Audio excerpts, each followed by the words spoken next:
Really, it's pretty good.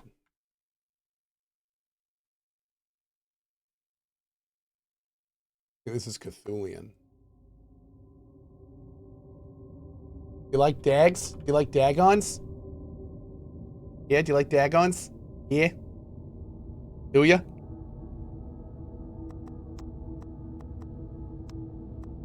Alright. No. It's a faithful, interactive adaptation of H.P. Lovecraft's work focused on story and atmosphere. You will not find difficult choices, action sequences, or inventory management, and movement is limited to progressing through locations along with the plot. I am writing this under an appreciable mental strain, since by tonight I shall be no more. Oh. Brazen Rebel, thank you for the 10 bomb, bud.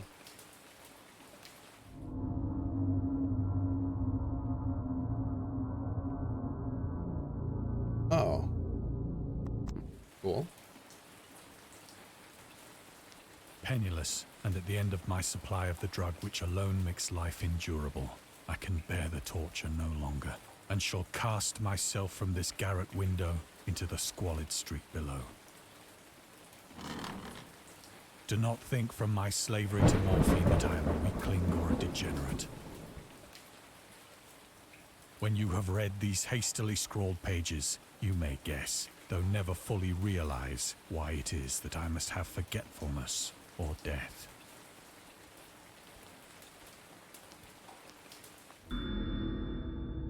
Morphine.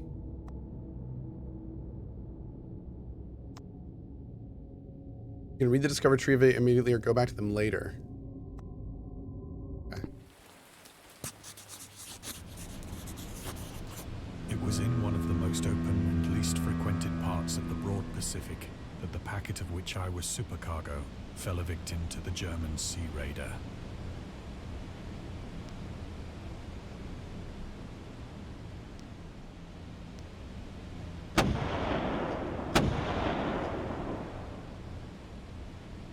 The Great War was then at its very beginning, and the ocean forces of the Hun had not completely sunk to their later degradation.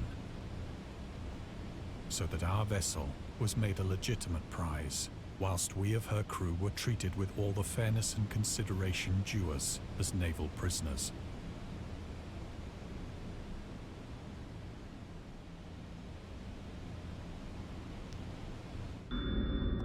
The Huns.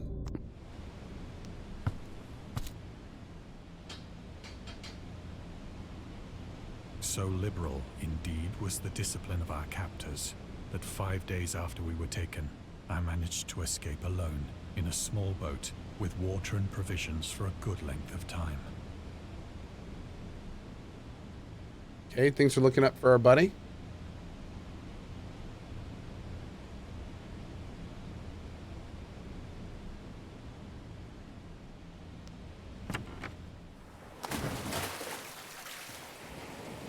When I finally found myself adrift and free, I had but little idea of my surroundings. Never a competent navigator, I could only guess vaguely by the sun and stars that I was somewhat south of the equator. Of the longitude, I knew nothing, and no island or coastline was in sight. Is this basically just like an interactive story? Which I'm kind of okay with. The weather kept fair, and for uncounted days I drifted aimlessly beneath the scorching sun, waiting either for some passing ship or to be cast on the shores of some habitable land.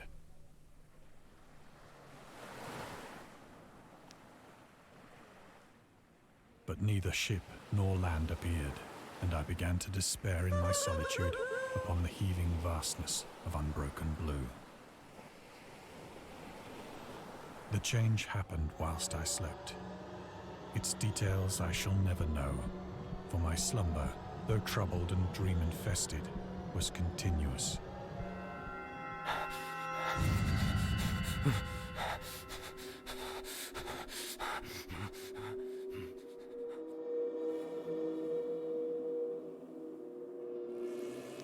When at last I awoke, it was to discover myself half sucked into a slimy expanse of hellish black mire. Hey, it's a creature for the 69 months. Thanks, bud. Undulations as far as I could see. Good to see you, dude. And in which my boat lay grounded some distance away. Though one might well imagine that my first sensation would be of wonder at so prodigious and unexpected a transformation of scenery, I was in reality more horrified than astonished. For there was in the air, and in the rotting soil, a sinister quality which chilled me to the very core. The region was putrid with the carcasses of decaying fish, and of other, less describable things which I saw protruding from the nasty mud of the unending plain. Jesus. Perhaps I should not hope to convey in mere words the unutterable hideousness that can dwell in absolute silence and barren immensity. There was nothing within hearing, and nothing in sight, save a vast reach of black slime. Yet the very completeness of the stillness and the homogeneity of the landscape oppressed me with a nauseating fear. The sun was blazing down from a sky which seemed to me almost black in its cloudless cruelty, as though reflecting the inky marsh beneath my feet.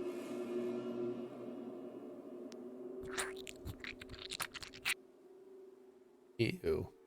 As I crawled into the stranded boat, I realized that only one theory could explain my position.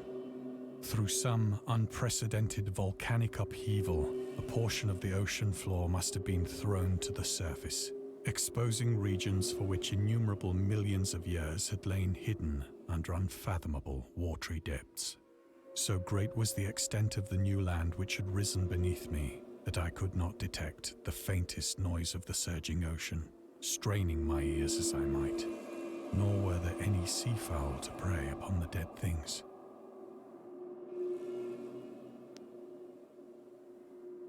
For several hours I sat thinking or brooding in the boat, which lay upon its side and afforded a slight shade as the sun moved across the heavens.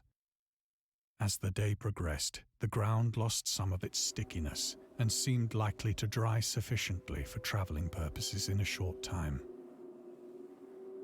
That night I slept but little, and the next day I made for myself a pack containing food and water, preparatory to an overland journey in search of the vanished sea and possible rescue.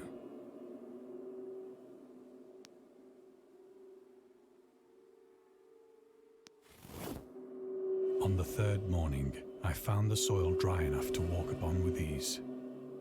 The odor of the fish was maddening, but I was too much concerned with graver things to mind so slight an evil, and set out boldly for an unknown goal. Yeah, I've never read Dagon, so this is like super interesting to me. All day I forged steadily westward, guided by a faraway hummock which rose higher than any other elevation on the rolling desert.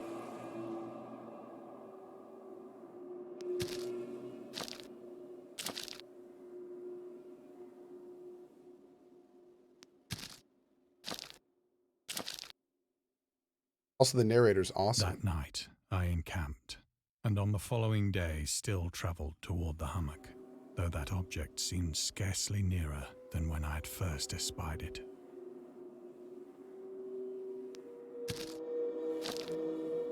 I know crab legs would be delicious right now. Oh my god. By the fourth evening, I attained the base of the mound, which turned out to be much higher than it had appeared from a distance, an intervening valley setting it out in sharper relief from the general surface. Too weary to ascend, I slept in the shadow of the hill. I know not why my dreams were so wild that night, but ere the waning and fantastically gibbous moon had risen far above the eastern plain, Dude, this dialogue is so good. I was awake in a cold perspiration, determined to sleep no more.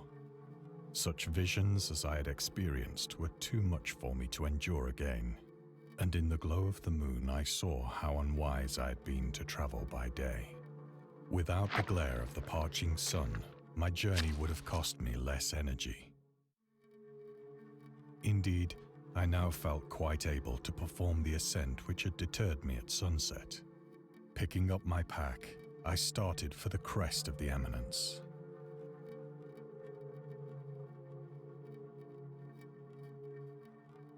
Dialogue? You mean monologue? Yeah, that's a good point.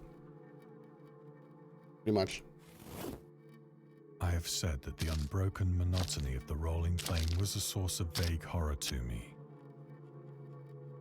But I think my horror was greater when I gained the summit of the mound and looked down the other side into an immeasurable pit or canyon, whose black recesses the moon had not yet soared high enough to illumine. I felt myself on the edge of the world, peering over the rim into a fathomless chaos of eternal night. Through my terror ran curious reminiscences of Paradise Lost and of Satan's hideous climb through the unfashioned realms of darkness. As the moon climbed higher in the sky, I began to see that the slopes of the valley were not quite so perpendicular as I had imagined.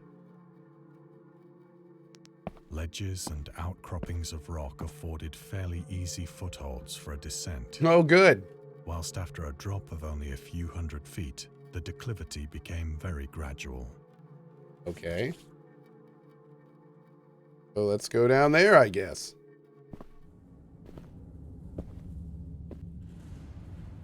Urged on by an impulse which I cannot definitely analyze, I scrambled with difficulty down the rocks and stood on the gentler slope beneath, gazing into the Stygian deeps, where no light had yet penetrated.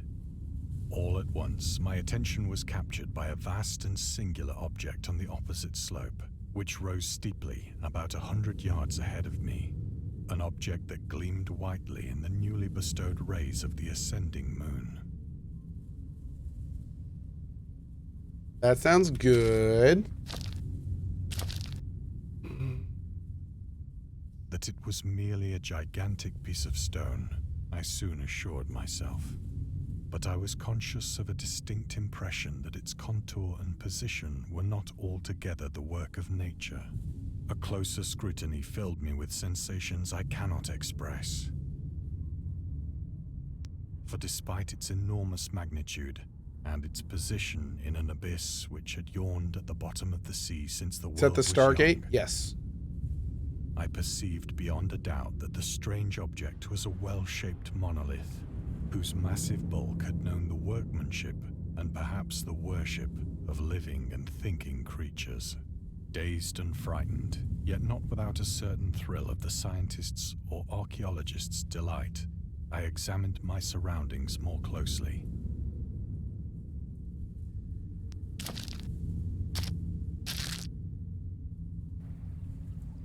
The moon, now near the zenith, shone weirdly and vividly above the towering steeps that hemmed in the chasm, and revealed the fact that a far-flung body of water flowed at the bottom, winding out of sight in both directions and almost lapping my feet as I stood on the slope.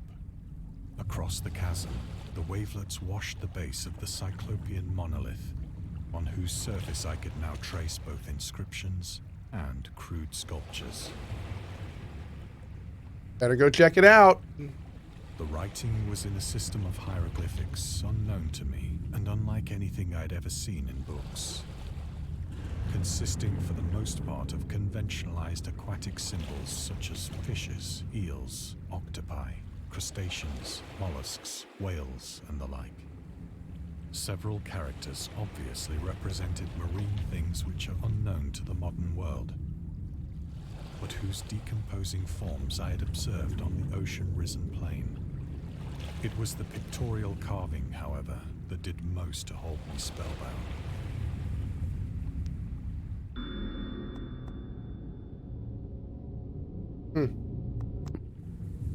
Plainly visible across the intervening water, on account of their enormous size, were an array of bas-reliefs whose subjects would have excited the envy of a Doré.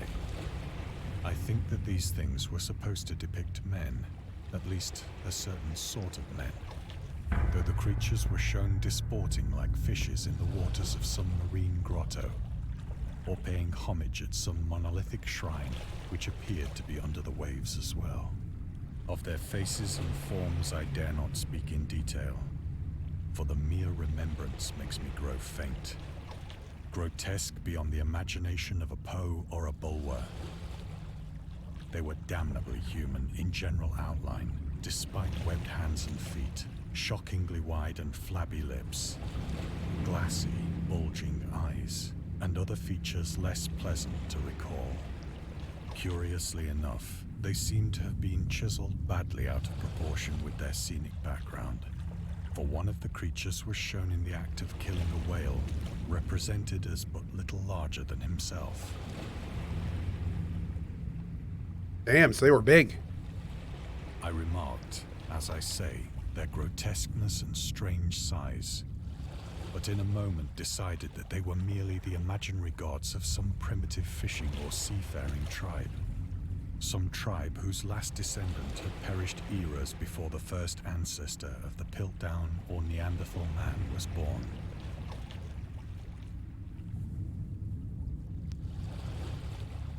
Awestruck at this unexpected glimpse into a past beyond the conception of the most daring anthropologist,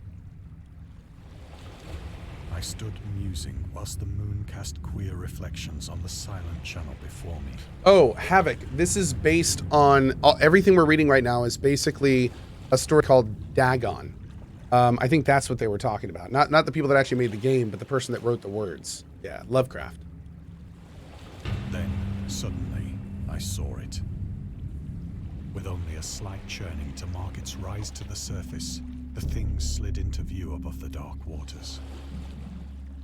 Polyphemus-like and loathsome, it darted like a stupendous monster of nightmares to the monolith, about which it flung its gigantic scaly arms, while it bowed its hideous head and gave vent to certain measured sounds.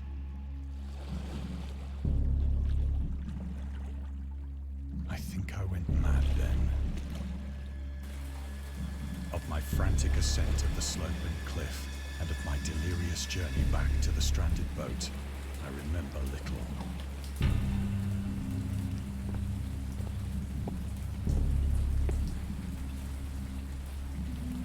I believe I sang a great deal, and laughed oddly when I was unable to sing.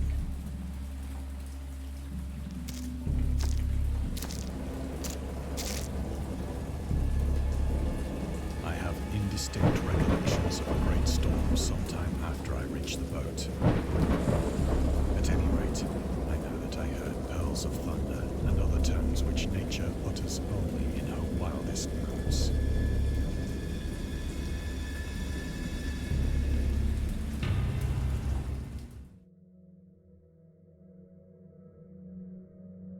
When I came out of the shadows, I was in a San Francisco hospital, brought thither by the captain of the American ship which had picked up my boat in mid-ocean. In my delirium, I had said much, but found that my words had been given scant attention. Of any land upheaval in the Pacific, my rescuers knew nothing, nor did I deem it necessary to insist upon a thing which I knew they could not believe.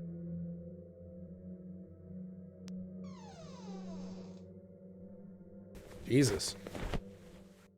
Once I sought out a celebrated ethnologist and amused him with peculiar questions regarding the ancient Philistine legend of Dagon, the fish god. The main deity of the Philistines worshipped throughout the Middle East and ancient gods of fertility and crops.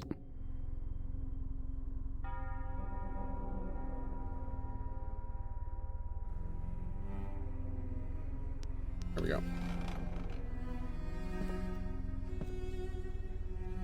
But soon perceiving that he was hopeless, Necronomicon? I did not press my inquiries.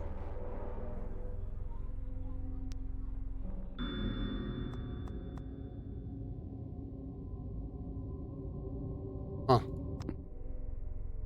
Oh, by the way, this is free on Steam, so if you wanna check this out yourself and like read everything and check all that out, you can just download this for free.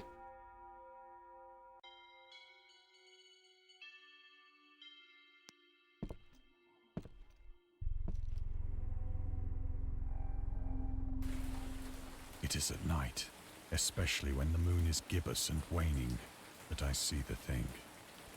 I tried morphine, but the drug has given only transient surcease and has drawn me into its clutches as a hopeless slave. So now I am to end it all, having written a full account for the information or the contemptuous amusement of my fellow men.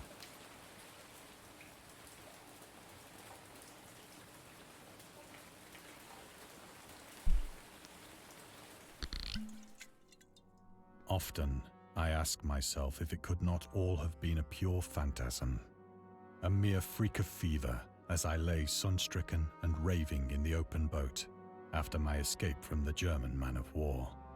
This I ask myself, but ever does there come before me a hideously vivid vision in reply. I cannot think of the deep sea without shuddering at the nameless things that may at this very moment be crawling and floundering on its slimy bed, worshipping their ancient stone idols and carving their own detestable likenesses on submarine obelisks of water-soaked granite. I dream of a day when they may rise above the billows to drag down into their reeking talons the remnants of puny, war-exhausted mankind. Of a day when the land shall sink and the dark ocean shall ascend amidst universal pandemonium.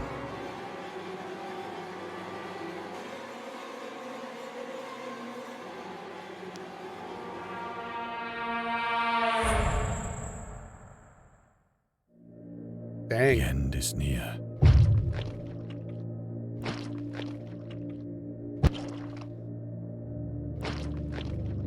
I hear a noise at the door, as of some immense slippery body lumbering against it. It shall not find me.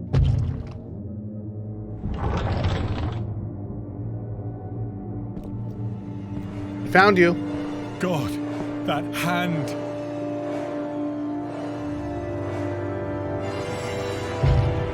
The window! The window!